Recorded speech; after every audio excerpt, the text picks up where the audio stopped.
quick. And Larry, before we get to you, and I just really wanted to express my extreme gratitude to you for joining us today. I know how valuable your time is. Just so you know, we start every single morning meeting though with a 1-minute meditation. So with that, I wanted to bring on Emily Bosser. And Emily, if you don't mind, if you could take us away. Sure. And begin our meditation.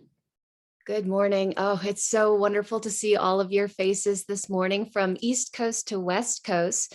So this morning's meditation is going to be about the privilege of our lifetime, as we feel very privileged this morning to have Larry with us. So please come into a comfortable seated position and place your feet on the floor. Your spine is long. Your shoulders are open, and think about just opening up your heart. And then begin to soften your gaze and allow your eyes to close down unless you're driving.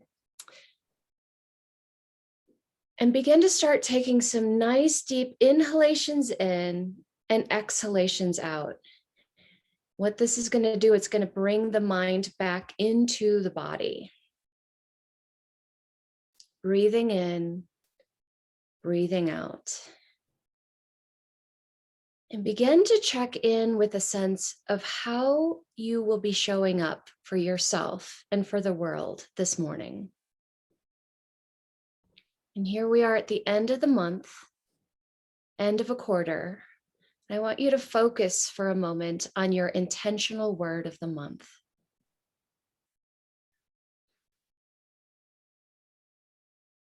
Joseph Campbell says, the privilege of a lifetime is being who you are. The privilege of a lifetime is being who you are. So before we begin and move into the busyness of our days, give yourself some time to recognize that this experience that you're having is in fact a miracle. And it's not to be taken for granted. It's not to be taken lightly. Take a nice full inhale in, open mouth exhale. How will you show up for your life today? Slowly feel a soft smile, lifting your lips and cheeks as you begin to open back up your eyes and welcome Larry Kendall. Good morning. Good morning. Thank you, Emily, for that. And guys, welcome the 455 people who are joining us this morning all across the country. Welcome 6Amers. And if you guys don't mind in the chat, let's get our positivity going. Put your word of the month in the chat. And Larry, welcome to the 6Amers. Skye, it's an honor to be with you. And Emily, what a beautiful way to start the meeting and to start the day. That was a wonderful meditation. Thank you. Thank you. It's great. And Larry, my true belief is that almost every person on this call knows you, but just in case, if you don't mind, maybe give everyone a quick recap of who you are and sort of what your drive in life is. Sure, you bet. Well, I got into the real estate business a long time ago, almost 50 years ago. And not because I wanted to. I wanted to live in Colorado, and there was a recession. I couldn't find a job. And so I thought I'd sell real estate until I could find a real job. And I found out that I enjoyed it. But I'm an introvert. And one thing I don't like is conflict or certainly rejection. And so I had to come up with a sales system to be successful. One way to avoid rejection is to avoid connecting. But that, I've never met a successful hermit. So I had to find a way to connect and be successful and at the same time not be rejected or have any kind of controversy. So I developed a selling system that worked for me, and then I began to share it with our company. And before long, I got a phone call from Steve Murray at RealTrends and says, your company is the most productive real estate company in America in terms of transactions per associate and dollar volume per associate. And will you come to Dallas and get an award and share your story? And I did. And people came up to me and said, how do you do this? How do you get this level of productivity? And I said, I can teach you. And that started teaching ninja selling in 1994. Incredible. That's awesome. And so like, I think most realtors on this call, we all know we should reach out to our sphere, right? Like that's sort of like, it's almost a basic, but a lot of people struggle with like what to say. Am I going to be salesy? I don't want to bother people. How do you advise realtors on this call to sort of overcome these internal rejections that we give ourselves? If that makes sense. Yeah, that's mostly an inside job, I think, that we tend to get in our own way a little bit with that. The basic principle of ninja selling is to build relationships. And it's a lot more fun to work with people who know you, like you, and trust you than it is to chase strangers. And so building relationships is really the key. And if you look at the research on how you build relationships, we have a saying, the conversation is the relationship. In other words, it happens live. Relationships are built through face-to-face, voice-to-voice. You can, I guess, maintain a relationship or maintain a connection, maybe not a relationship, electronically or through mailings. But really, the true relationship is built around face-to-face and voice-to-voice. So recognizing that's the first thing. Secondly, is that if you're finding resistance or fear about connecting face-to-face or voice-to-voice, we have a saying in Ninja that one of the things that's causing that fear is the absence of love. And your reticular activating system runs on two pathways, love and fear, and it cannot be on both pathways at the same time. They're mutually exclusive. So if you somehow are resistant or afraid to pick up the phone or afraid to do a real estate review, let's say, it's because you're thinking of yourself and you're afraid. So you need to shift and throw the switch and ask yourself, how can I add value to this other person? How can I make their day? What if I called them and wished them happy birthday? What if I wrote them a nice note? What if I drop by? Focus on them and your fears will go away. Kind of related to this at a deeper level, I would like to recommend the book Give and Take by Adam Grant. Okay. Many of you, if you're on the Ninja Path, are familiar with the Go-Giver. And the Go-Giver really is the art of giving, and give and take is the science behind it. And Adam Grant is the youngest professor at the Wharton School of Business. And what he did his research on was why people give and why they don't. And really what we're talking here is giving to the relationship. How do you give value? How do you give pleasure? How do you solve pain? How do you take care of your people? And he said that basically people have three belief systems. One group are givers, one group are takers, and one group are matchers. I'll give, but I accept something in return. What he found was overwhelmingly the most successful people are givers. And just adopt the mindset of how can I give to my people? How can I help them? How can I build this relationship? And I think your fears will subside. Yeah, that's powerful. And Larry, you mentioned your RAS system. It's one of when I read the book, and it's right in the beginning of the book, it's like the one thing that captured me immediately. Can you maybe, for anyone maybe on the call that's not familiar with like law of attraction or energy, can you maybe give us a quick explanation of the power of positive thinking and, sort of the power of love, in essence, what you're talking about right now? Yeah, you bet. This is how we are wired up neurologically. There's a part of our brain called the reticular formation of the reticular activating system. It's basically both a filtering device and a focusing device. So your body, your brain is receiving literally billions of inputs right now. And the reticular formation is designed to help you focus. And so it doesn't want to deal with all that data. So it tends to filter out and only let in the things that are the most important. Well, what's the most important? Well, what's most important is what you program and what you focus on. We have a saying, what you focus on expands. And so when you set goals, for example, or if you have a life list, that programs your reticular activating system to search for that. And it will search for ways to make that happen. Okay, now if you're not programming it, if you're not setting goals, then it will be filtered out. You won't see it. And so a lot of times we talk about the law of attraction.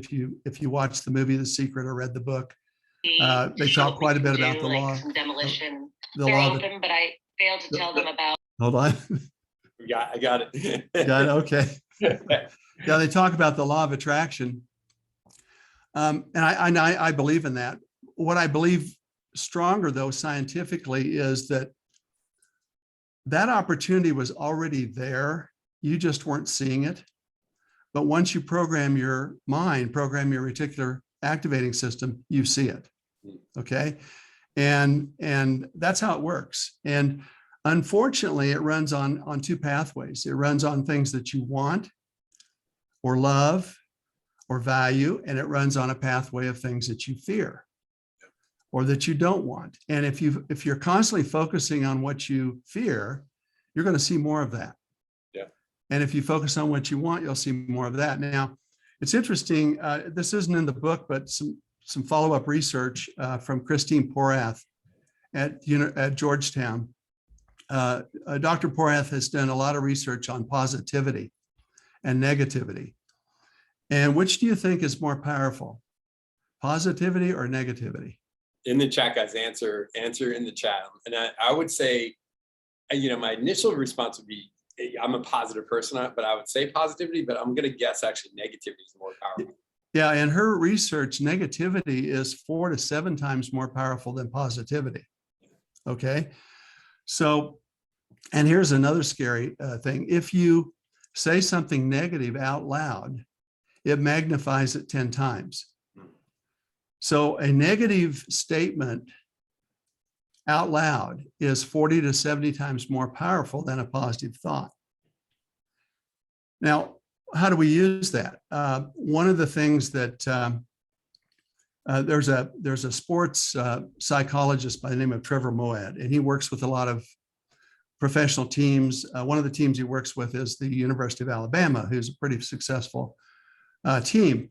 He said, there are some people that resist positive mental attitude, positive thinking. He said, that's okay. Let's just make a deal, though, that we're going to eliminate negative comments, whether it's in the huddle, in the locker room, on the field. That doesn't mean we're going to ignore mistakes. But we're going to reframe them. How can we do this better? Or what can we do to improve? Or let's try this. And we're going to eliminate negativity. And we have adopted that philosophy in our team here at Ninja and in my home and in our family. Is if there's something negative, let's don't state it. Let's state it. Let's reframe it in the positive. And I think that's a pretty good philosophy to have. Yeah. And Larry, I think the power there too, as realtors, like we're surrounded by the potential for negativity all day, every day. Inspections, lost deals, closings that don't happen, mortgages that get denied, appraisal, right? I could go on and on. Actually, in the chat, guys, list anything that's happening that could be negative. And I think the power of that statement and that philosophy, Larry, is so relevant for realtors, especially because of the fact all we deal with all day is the potential for negative things. And if we reframe it, how much, we have 522 people on the call. How powerful it would be if every person on this call committed to reframing anything that could be negative to the positive. Yes. Right? And we'll see all these now let's reframe it in the solution versus in the problem. Amazing. I love that. And to relate that to maybe attracting clients too, because I think that's a powerful piece of the book. So maybe go into the Ninja way, how this relates into attracting business. Absolutely. What you focus on expands. And if you're looking for the business, your reticular activating system will open up and begin to do a scan, do a search. You'll discover it. One of the things I maybe, Skye, that you reminded me of that I'd share that's not in the book is something called the law of precession. And the law of precession was coined by Buckminster Fuller. And that law basically says this: bodies in motion operate on each other at 90-degree angles.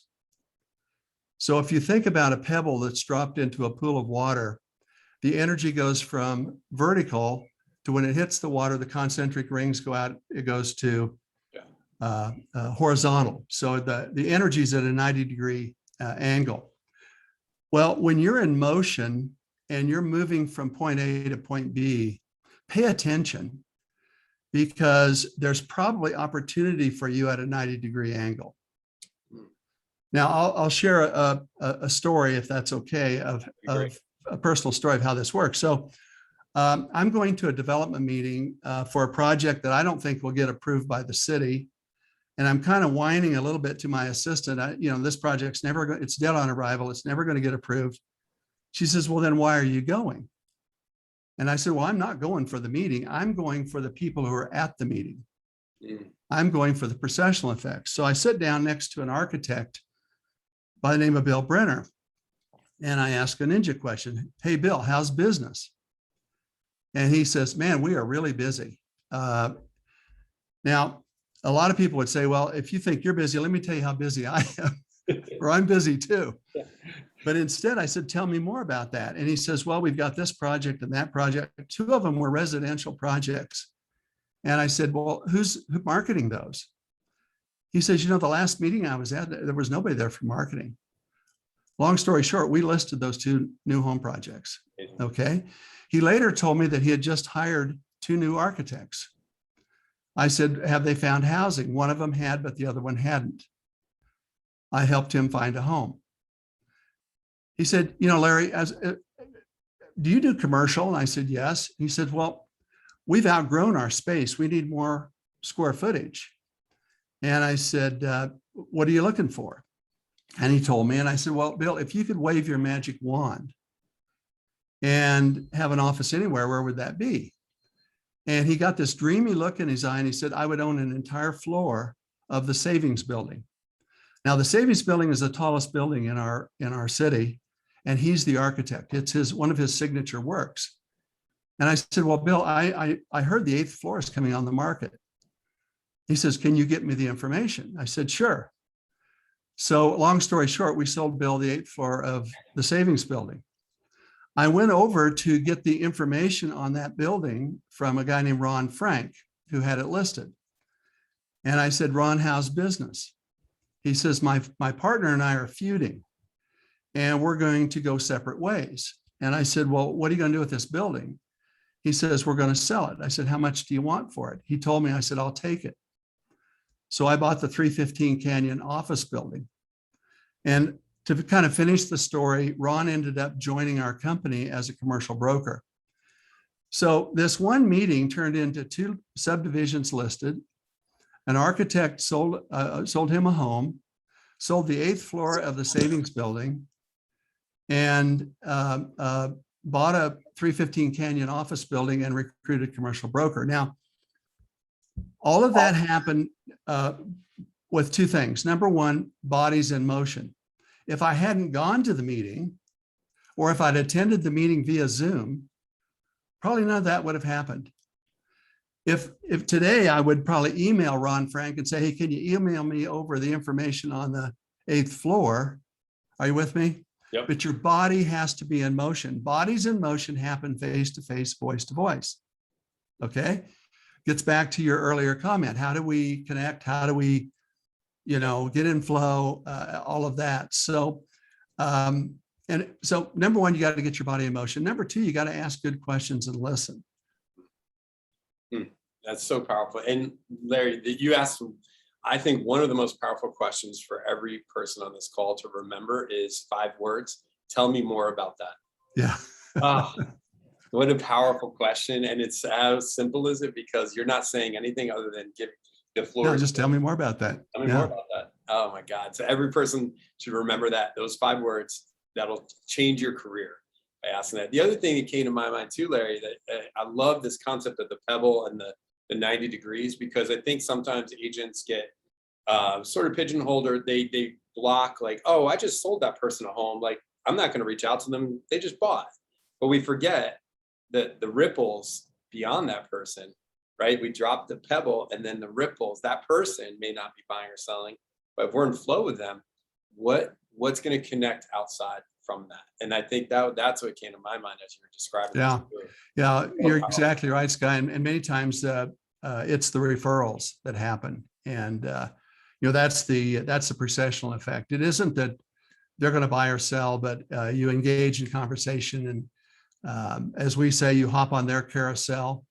Yeah. Carousels a merry-go-round. Everybody has these different carousels in their lives, whether it's their kids or their sports group or their church group or their friend group, whatever it is. And you just climb on their carousel and ask them, how's it going? What are you doing for fun?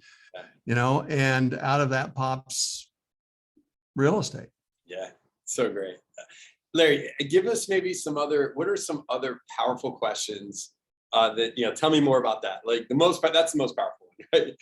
After that, like, what are some other great questions in your career or in Ninja that you've developed that you think are, 1, 2, or 3 questions that agents should always remember when they're dealing with clients? Well, I think the magic wand is a good one. We kind of think that that's a little kind of silly, but I learned that from a psychologist, and it's very powerful. It puts people in a state of pretend, and so they're much more open to responding. And it also helps them program their reticular activating system. So we always talk about the 5 magic questions. When you're in a real estate review, or if you're at a party or something, you just ask, you start out with 4 questions. How's the family? How's business? What are you guys doing for fun? What are your plans for the winter, summer, whatever? Yep. Then that leads into, tell me, how's the house working out for you? Or tell me about your house. Yeah. How long have you lived there? And then that leads into the next question, which is, what are your long-term plans for that house? And what's interesting to me in asking that question, virtually every person has a plan that they've kind of thought about. Well, we're probably good to go for the next 4 years, or whatever their situation is. That leads to the next question, which is, well, if you could wave a magic wand and live anywhere, where would that be? And almost always they have a place that they fantasized about. Now, if you just say, if you could live anywhere, where would that be? They go, I don't know. But if you could wave a magic wand and live anywhere, where would that be? And they'll describe it. And then the next question, which is natural, is to say, well, gee, with these low interest rates, have you thought about doing something sooner rather than later? And that opens that up. So those are some, I think, very effective questions that work very well. I love that. You could use the magic wand question beyond the client. So you could use that with your kids, right? Oh, I know you're upset. Absolutely. Yeah. Right? Like, I just thought of that with my kids, the situation I was dealing with. You bet. Skye, one other thing I might mention, this actually came from a Compass agent in Austin. I was teaching a Ninja installation. She was in the class, and she came up to me and she says, Larry, I wonder if you can help me with this. I've got an engineer who is very analytical. We've written so many offers and lost. I quit keeping track after 12. And, I've thought about, should I just not work with him anymore? But long story short, we're close now. We're one of the 3 finalists. Just got a call from the listing realtor. We're in the finals. We're one of the top 3 offers. We're sitting at $1,050,000. I think for him to be the winning offer, he's going to have to go to $1,001,000. He doesn't want to do that. He's a spreadsheet buyer. So he's an engineer. He's got these spreadsheets. He thinks he knows the market. The spreadsheets are telling him $1,050,000 is the number. What can I do? What should I say? And I said to her, I says, well, you're a ninja, so you don't say anything. It's what can you ask? And she said, okay, what would you ask? And I said, well, what I would ask is this. I would ask a series of sleep questions. And she says, tell me more about that. And I said, well, get on the phone and ask him this. If this home sells for $1.1 million, and you knew that you could have bought it for $1.1 million, and you find out later it sold for $1.1 million, will you be able to sleep with that? Okay. And then the contrary, the opposite question is this: if you paid $1.1 million and you got it, would you be able to sleep with that? And what that does is it accesses his non-conscious mind. Yeah. Our non-conscious is processing information at 400 billion bits per second versus the conscious mind. His spreadsheet is processing at 4,000 bits per second. The non-conscious is much more powerful. So access that part and ask him how he feels about it. And she says, that's brilliant. And so after class, she called him. She came back in the next morning. She said, we're under contract at $1.1 million. So cool. That's so cool. I think the other interesting thing too is we put the power, they feel like they're powerful as well, rather than, you know, an engineer, you tell an engineer, oh no, this is what you should do. They're going to come up with the response. But instead it's like, no, you have the power to your decision. And I think it goes back into the consultative approach that ninjas take, like the system and everything along those lines. Those are, I mean, so powerful questions. And once again, I hope everyone on this call is really taking notes on just these little 3 simple questions. Tell me more about that. The magic, if you could wave a magic wand, and how would it feel? Reframe the sleep question again, Larry, just because I want to make sure I get it right. How would you? Yeah, you want on the sleep questions, it's 2 questions. You want to make sure you check both scenarios. So the first scenario I like to use is if you lose it. And then the second scenario is if you get it. So let me ask you this: if you're sitting at $1.05 million, and what would happen if you knew that you could go to $1.1 million, but you didn't do it, and you found out later it sold for $1.1 million? Would you be okay with that? Would you be able to sleep at night over that? Good. Or would that cause you to lose sleep? Okay. Then the reverse of that is, if you're at $1.05 million, and if you go to $1.1 million and you get it, are you going to be able to sleep at night? Yeah, I love that. Great questions. So Larry, talk to us a little bit about one of my favorite parts of the book is the part where you get into, because I think everyone, like, we've all heard people use you if you know, like, and trust, right? That's a pretty classic thing. The thing that you guys add on is flow, which I think is so critical, because I think every realtor, if you have a past client you have not talked to in more than 3 years, put the word me in the chat, and I want to see this. I'm sure this chat's going to light up. Right. And we're going to see all these me's coming in. And it's one of those funny things, like, how do you recommend people reestablish flow with people they haven't talked to in a long time? Because I think this is where fear comes in, right? Like, oh, yes, I'm a bad realtor. I didn't call this person on their birthday, or I didn't reach out in 3 years or 4 years or 10 years or 20 years, right? You fill in the blank. Like, how do you reestablish flow with someone who you have not connected? Because I think the fear is we don't want them to think we're calling them for sales. Like, we just want to reconnect. Yeah. Like, so what are your recommendations for agents? Well, a great question, Skye. And I think it's something I saw all the me's in the chat. Yeah, I think this is a good one. That's a great question. Well, first of all, I would offer a couple of tips. One would be to soften your connection with a mailing. Maybe write them a note. You came into my mind today, and we haven't talked for a while, and I'm just thinking about you, and thought I would check in and see how you're doing. That warms up then when you make that phone call. Okay, so something usually a personal note is good. If you have their information on their birthday or their anniversary of the purchase of their home, or there's a lot of good reasons that you can call. For those of you that have been through the Ninja installation, you'll remember this story. One of our top producers, by the name of Cindy Kurtz, one of her rituals or routines was on Saturday morning, she liked to open the local newspaper, have a cup of coffee, because they would always publish the property transfers on Saturday morning in the paper. And she would go down and she would look at, what was selling, and look for her transactions. And occasionally she would see a transaction that was done by one of, quote, her people. And she was concerned because they were in her auto flow, they're getting her mailings. And at first she got angry, and then she got angry with herself. And she said, you know, I haven't reached out to them live, face to face or voice to voice in probably 3 or 4 years.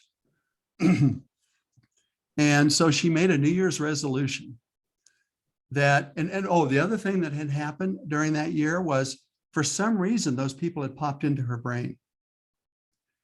They had popped into her mind, and she didn't know why, but she didn't reach out to them. Yeah. So she made a New Year's resolution. If somebody comes into my mind, there must be a reason. I mean, this gets pretty metaphysical. Yep. Okay. We always say, you know, the universe doesn't speak English, it speaks vibration. So there's some sort of vibrational thing happening. And she said, I don't know what it is, but I'm going to reach out. So January 1st, she said, she started reaching out, and she would just call up and say, hi, this is Cindy Kurtz. You know, we haven't talked for a long time, but for some reason you came into my mind today. And I made a promise to myself that if somebody came into my mind, there must be a reason. And so I'm just reaching out to see how you're doing. How's the family? Love it. How's business? What are you guys up to? She came in after she had made 15 of those calls. She was making about she was making 3 a week. She had made 15 calls. So it was 5 weeks into the year. And she had done one transaction already. She had 4 people on her hot list. And she said it was phenomenal. She went on to have her best year ever. She was already a really high producer. Sure. And so I like her dialogue. You know, we haven't talked in a long time, but for some reason you came into my mind today. Beautiful. And I just thought I would reach out and see how you're doing. So great. That's awesome. Guys, if you're not writing this down, like I'm recording this for a reason, but I'm going to listen to this later. Larry, that is such a beautiful line and so powerful.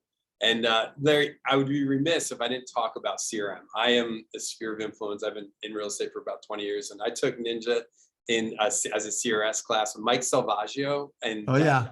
I don't know if you know Mike. And it was in 2004, and it changed my life and my career because of the fact that it sort of put me on a path of referrals and this beauty of working with people that knew me, liked me, and trusted me. But a lot of realtors are resistant to using a CRM, or they're intimidated. Can you talk a little bit about like why using a CRM is important for agents? And it's a little bit of a T-ball question because these guys hear me talk CRM all the time, but I had to ask it. So. Well, there's a couple of reasons why CRMs are so important. Obviously, one is Ninja's all built around relationships, and you can't build and maintain relationships very well without a CRM. Number 2, if you think about the Ninja 9, which is the core system of Ninja, how many of the Ninja 9 can you do if you don't have a CRM? So for example, habit number 3, writing a note. How do you write notes effectively, easily if you have to scramble to find an address, you know, your hot list, your warm list, you know. Habit number 6, your customer service or client service calls. Scheduling real estate reviews, 50 live, habit number 8. So you can't really function. We always say that your CRM is your central nervous system of your business, and you need that.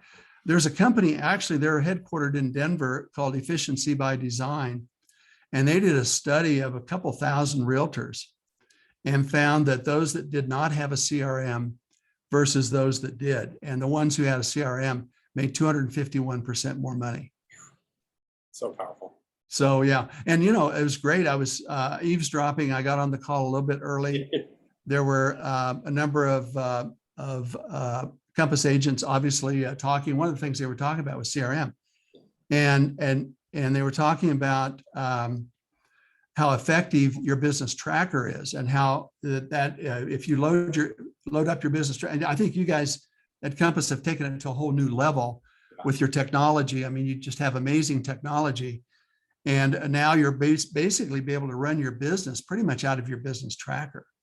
It's incredible. And just one shameless plug, the other thing that the CRM is doing as well, guys, is it's artificial intelligence. It's actually telling you who in your CRM is more likely to sell than the rest based on, artificial intelligence algorithms and comparable sales around their neighborhood. So, I would be remiss if I didn't mention to all the 500 plus people on the call, the importance of using a CRM. And in all of this conversation that we're having, it's this powerful tool that 251% more business you will do by just using this free. If you're at Compass, it's free, it's obviously free system that we have, and it's so great. Larry, you mentioned the Ninja 9. For all the people maybe that are not familiar with that, can you maybe just quick run through what are the 9 things that you recommend? Sure, absolutely. Yeah, I know it's a long list, but what I might do is start by sharing how did we develop the Ninja 9. Great. First of all, it just kind of started working for me. Over a period of time, I started figuring it out, started observing top producers in our office. What were they doing? And then for the old timers on this call, you may remember Howard Brinton. And Howard Brinton had a company called Star Power, and he would go around and interview top producing realtors throughout the United States and Canada and document what they were doing. I was actually one of the Star Power stars, and I was later invited to teach in his Star Power University. So I had a chance to meet, just unbelievable producers, and I began to watch what they were doing, and I noticed they had these similar patterns, and we put it into something called the Ninja 9. So we call them the 9 success habits. 5 of them are daily, which you start your day with those. It'll take usually about 30 minutes, and 4 of them are weekly, and it'll usually take 2 to 4 hours a week. And this will drive your business. So habit number 1, when you wake up in the morning, do your gratitudes. I like to read something positive, even if it's only 1 page, and review your life list, your goals. Okay. That is a mindset activity that gets your mind right. I love the fact that you started the day with the meditation, because it puts you in the right energy space. So start your day, with the right mindset. That's habit number 1. Habit number 2 then is to time block your day and your week. So take your to-do list and start to schedule it. There's a lot of research on this about effectiveness of time blocking. One of the things that we would recommend is that you not open your email or your phone first thing in the morning. Yes. Because you need this 30 minutes to stay on your agenda. You've got these 5 activities or 5 habits you have to complete. The email can wait for 30 minutes. Okay. You guys are in the 6 a.m. club. So you're up early. You don't need to be calling somebody, first thing in the morning. So that's number 2 is your time blocking your day and your week.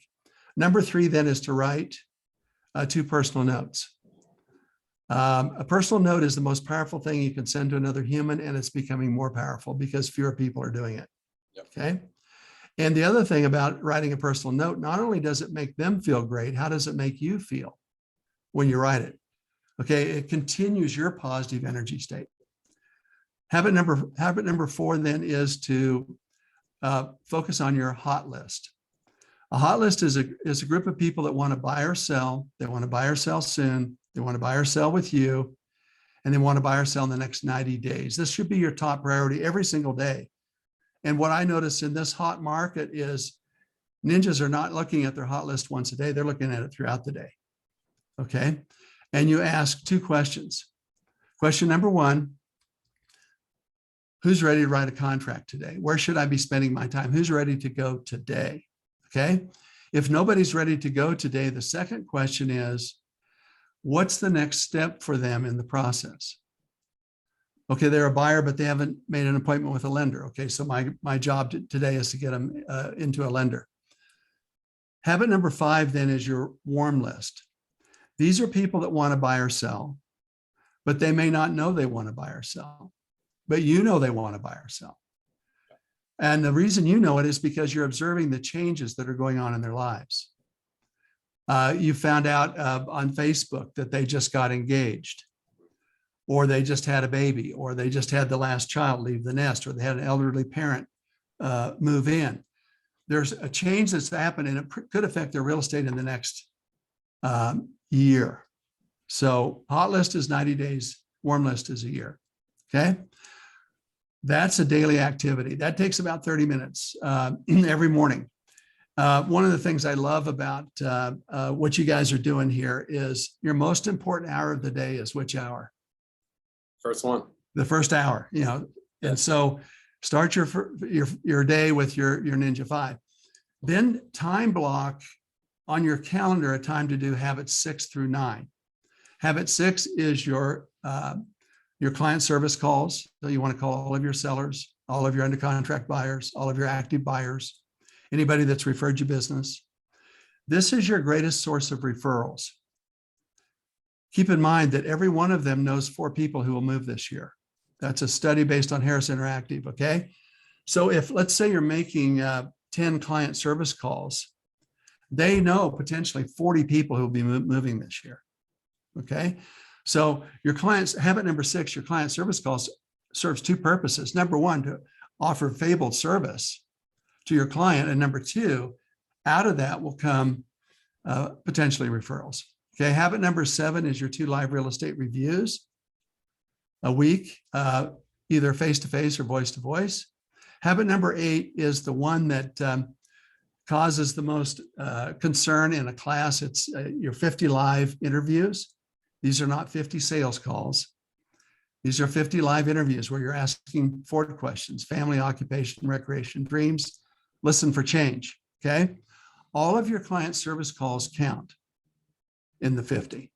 Your 2 real estate reviews count. If you have an open house and 5 people come through, that counts. If you're at the game and you see 5 people, that counts. But you need to engage, and this gets back to your first question, which was, how do you have more live flow? Okay. And then habit number 9, and you brought it up, the importance is have a set time each week when you update your CRM. Keep it current. Amazing. And guys, once again, this is recorded. So if you missed something, you can go back and listen to it.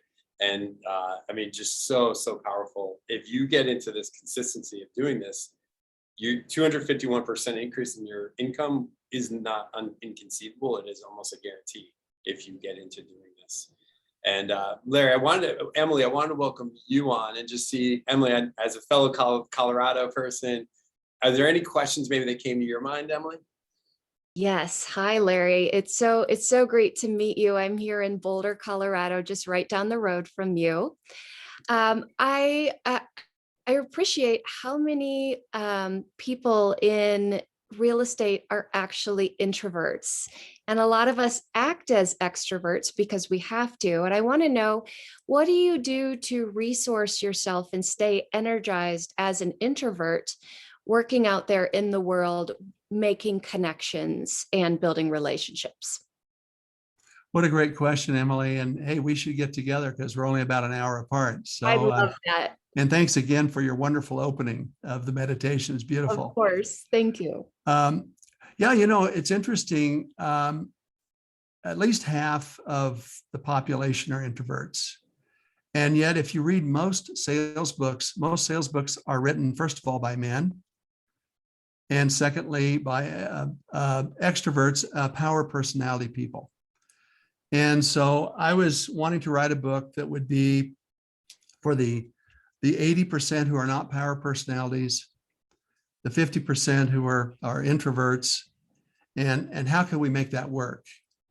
And I think that when you read the book, what you discover is there's a way to be effective without putting yourself in the position of either being rejected or in any way having any kind of conflict. And I think when you know that, and here's the reason, because ninjas never put their client in the position of feeling pressure. When somebody feels pressure, the first thing they want to do is what? Run away. Mm-hmm. What if they can't get away? You have them trapped in your car or in a house. Well, then what they do is they put up the shield. And you've been taught old school selling techniques, which is now I'm going to, quote, overcome objections. Well, nobody likes to be overcome. Okay. Or you've been taught you got to have 10 no's to have your first yes. And so you start banging on their protective shield. Ultimately, they feel like they just have to say no, and they have to reject you or reject your proposal. So it's a very easy, we call user-friendly selling system. Because of that, I think, at least for me, my energy is always high. I never get down. I shouldn't say never get down. You will get down. Whenever I do get down, I go to gratitude. I think is a great way to, or I go into action. If you ever have negative thoughts, we talk about this in the installation. What happens if you're on that wrong pathway on your reticular activating system? How do you get off of it? Gratitudes is a great way. Exercise.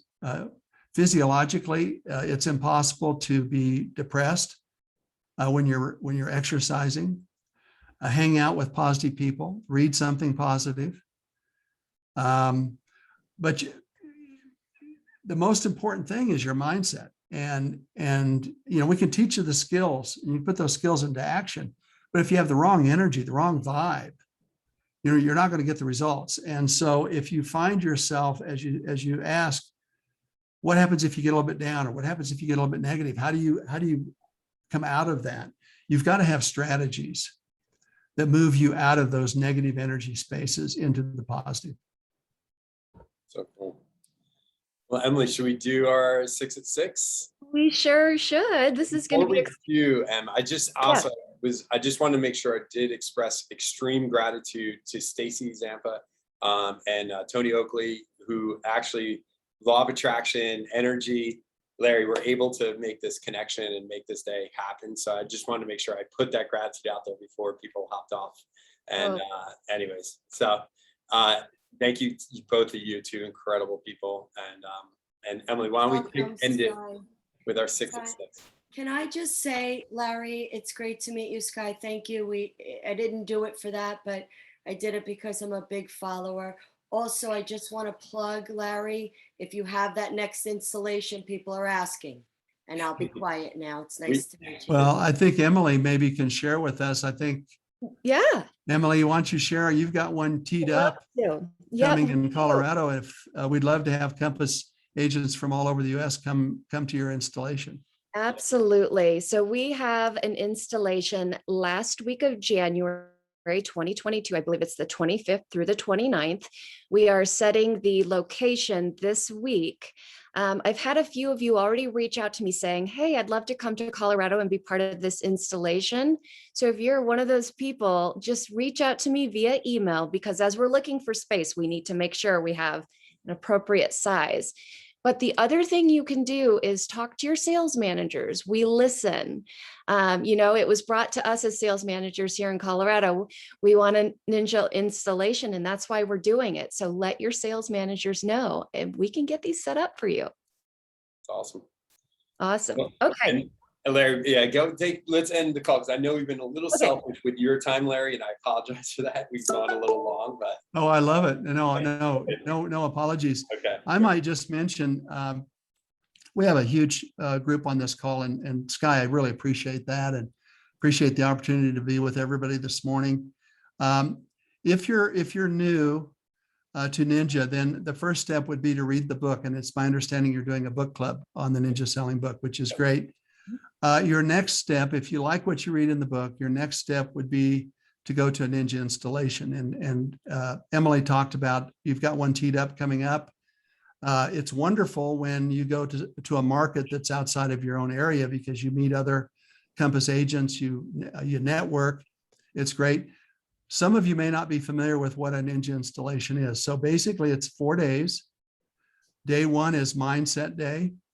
So it's all about how your mind works, your reticular activating system, your non-conscious, how you program setting goals, how you install those programs into your non-conscious. That's one of the reasons it's called an installation. Day 2 is all about flow. How do you generate a continuous flow of business coming to you?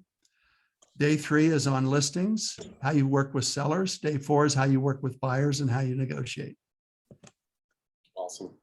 And once again, guys, we'll definitely facilitate some more information. And I'm going to do one last shameless plug of 6 Amers. If you want to start your morning with positivity, continue with this group next month. Or if you haven't heard of this group, I know we got some ninjas on, or spread it to your sales managers. All we do in the morning is wake up and be positive. And I crave every morning. It's a great way to wake up and be surrounded by 500 incredible people. So with that, let's end the call with our 6 at 6, Larry, and Emily, take it away. Okay, Larry, do not be afraid. Rapid fire 6 questions to you. You get to answer them as authentically as you have been this entire time. I'm really excited to hear your answers. So Larry, how would you describe your perfect day? My perfect day, I wake up at 5. I'm a member of the 5 a.m. club. And the first thing I do before I get out of bed is I give thanks. I do my gratitudes in bed. I want my energy to be right before my feet hit the floor. And then I do a series, I start a pot of coffee. I do a series of exercises, calisthenics, while the coffee's brewing. The coffee's done. I sit down, have a cup of coffee and write my notes and plan and do my plan for the day, my time blocking. So basically my perfect day is the Ninja 5 in the morning. And then I go about my day. So that's my perfect day. Lovely. Okay. If you could time travel to any place in any time, either in the future or in the past, where, when would you like to go to? I've never thought about that. That's a great question. I would probably, I don't know. I would definitely want to time travel to the future more than to the past. So, but I'm not sure how far out I want to go. Okay. I know, right? Yeah. What is one thing that you would love to master? I paid my way through college playing rock and roll. I was a keyboard player. And after the Army and real estate and kids, I fell out of the habit of practicing piano. I have a piano. I'd like to get back to that. I'd like to master the piano again. Ah, lovely. Okay, what is one book or a movie that you go back to time and time again? One book that I go back to, you know, it's interesting, and I would agree with this. Inman News did a survey of their Facebook readers, their 140,000, and asked, what are the top 10 sales books? And interestingly, out of that survey, Ninja Selling came out number 1. I love it. And what came out number 2 was a 76-year-old book called How to Win Friends and Influence People by Dale Carnegie. And so I would probably go back to that book, or Think and Grow Rich by Napoleon Hill, The Law of Success by Napoleon Hill. I like a lot of his writing. Great. Okay, this is my favorite question. We have 2 more left. Who was your first childhood celebrity crush? Oh. Oh. Who would that be? Farrah Fawcett. Oh, that's a great one. Okay, I love it. Charlie's Angels. Oh, you better believe it. That's a great one. Okay, final question for you, Larry. What is the first thing you're going to do after this call? I'm going to prepare a training that I'm doing for junior achievement. And I'll be doing that training next week. And so I need to prepare for that. Incredible. Love Well, it. Larry, what I am filled with just energy, and I'm like, I'm bursting right now. I am eternally grateful for your influence in my career. As a realtor, I can guarantee you had massive impact on all the people today. And I can't imagine, I'm just imagining in my mind, Larry, how many pebbles are getting dropped into the pond after this call today? How many people are going in their CRM? How many people on this call are overcoming fear? And it was just such a powerful morning. And I know we had said, oh, maybe 30, 35 minutes. I know we've gone an hour, but I cannot thank you enough. And Emily, thank you. Stacy, Tony, just an awesome, awesome morning. And Larry, thank you so much. Any last words for the group? No, start your morning. It's the most important hour. So stay a part of this group. Yeah. Can you imagine anything more powerful than getting with this group in the morning? That's great. Thank you I'm energized, Skye. Thank you for inviting me to be a part of it. Thank you for joining us today. And guys, I hope you have phenomenal sign up for October. We'll start up on Tuesday for October. If you're interested, once again, and Larry, we're reading The Go-Giver in October, and we're interviewing Bob Berg at the end of October. So what a great little progression for everyone after September's Ninja Selling. All right, guys, awesome morning. Go out, spread positivity, joy, love, reach out to those past clients you haven't talked to in a long time and just say, I've been thinking about you. And thank you again for an awesome, awesome month. And we'll see everyone in October next week, Q4. Let's end this year incredibly strong. Larry, thank you again. Thank you, Skye and Larry. Thanks, Thank everyone. you. Have a great day, everyone. Bye, everyone. Thanks, everybody. Thank you so much. Thank Larry. you. Thank you, Larry. Thanks, Emily. everyone. Thanks, Larry. Thank you. Thank you. Friends. Bye, everybody. Everyone, have a great day.